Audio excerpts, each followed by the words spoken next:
Rehabilitas teroris, pendekatan, tantangan, dan solusi yang disusun oleh Modioto, Hafiz, Calvin, Rio, dan Robi.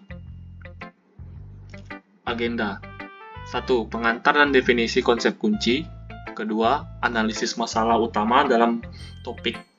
Ketiga, contoh kasus. 4. Tantangan dan kendala dalam menangani aspek. 5. Rekomendasi atau solusi potensial. Yang pertama, pengantar dan definisi konsep kunci. Rehabilitas terorisme bertujuan untuk mengembalikan individu yang terlibat dalam tindakan teroris ke dalam masyarakat dengan cara yang aman dan produktif.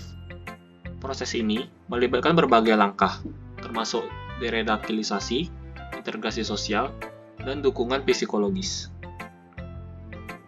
Masalah utama dari kasus terorisme ini dapat memecahkan integritas dari Indonesia itu sendiri, dan bahkan sikap atau ideologi terorisme sendiri tidak sejalan dengan Pancasila yang sebagai ideologi atau dasar berkehidupan bermasyarakat. Contoh kasus: Ali Imroh, Tenggulung, Jawa Timur, Indonesia. Lahir pada 1969. Ali Imron adalah mantan guru di pesantren Al-Islam di Tenggulun. Ia juga pernah menerima pelatihan senjata dan bahkan peledak di Afghanistan pada tahun 1990-an.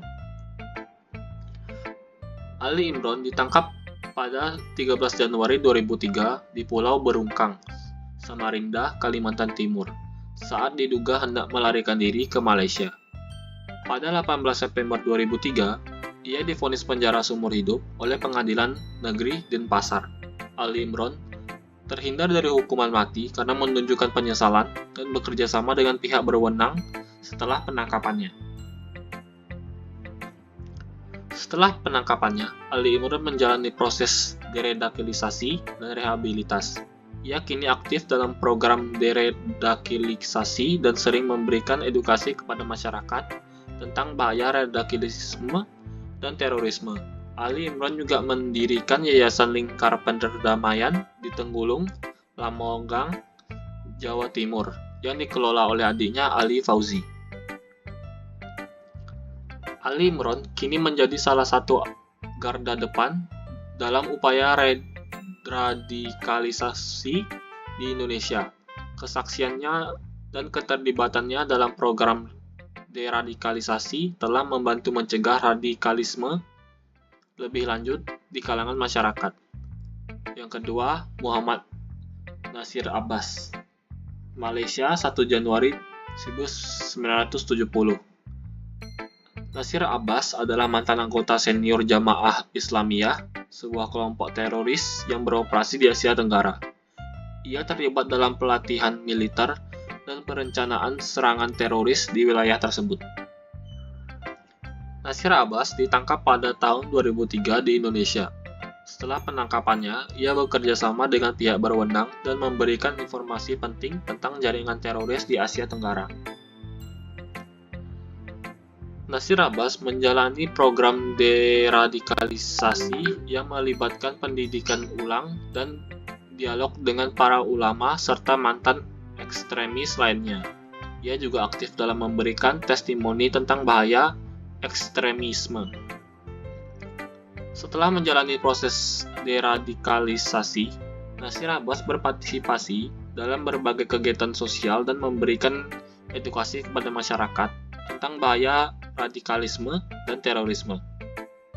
Nasir Abbas menerima dukungan psikologis untuk membantu mengatasi trauma dan stres terkait dengan masa lalunya sebagai teroris. Pendidikan dan kesadaran. Nasir Abbas kini aktif dalam memberi edukasi kepada masyarakat dan bekerja sama dengan pemerintah serta organisasi non-pemerintah untuk mencegah radikalisasi lebih lanjut. Kesaksian dan keterlibatan Nasir Abbas dalam program deradikalisasi telah membantu mencegah radikalisasi di kalangan masyarakat, terutama di kalangan pemuda. Tantangan dan kendala dalam menangani aspek ini. Ada radikalisasi dan deradikalisasi, keterikatan ideologi kuat, dan pengaruh lingkungan ekstrim. Ada stigma masyarakat dan kurangnya dukungan ekonomi, mengatasi trauma dan masalah kesehatan mental, kerjasama antar lembaga dan pendekatan menyeluruh, pemulihan hubungan dan dukungan untuk korban, pengakuan martabat manusia dan edukasi masyarakat. Solusi yang berpotensi: edukasi masyarakat di ideologi antaragama, memperdaya ekonomi dan komunitas, penegakkan hukum adil dan kerjasama internasional, dukungan psikologis dan program reintegrasi, pemantauan online dan kampanye kontra narasi, pengakuan martabat manusia dan keadilan restoratif. Quotes dari Nasir Abbas, saya ingin menyampaikan kepada semua orang bahwa kekerasan dan terorisme bukanlah jalan yang benar.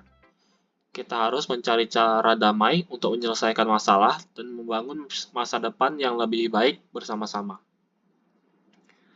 Sekian dari kelompok kami. Jika ada yang salah, kami mohon maaf. Sekian, terima kasih.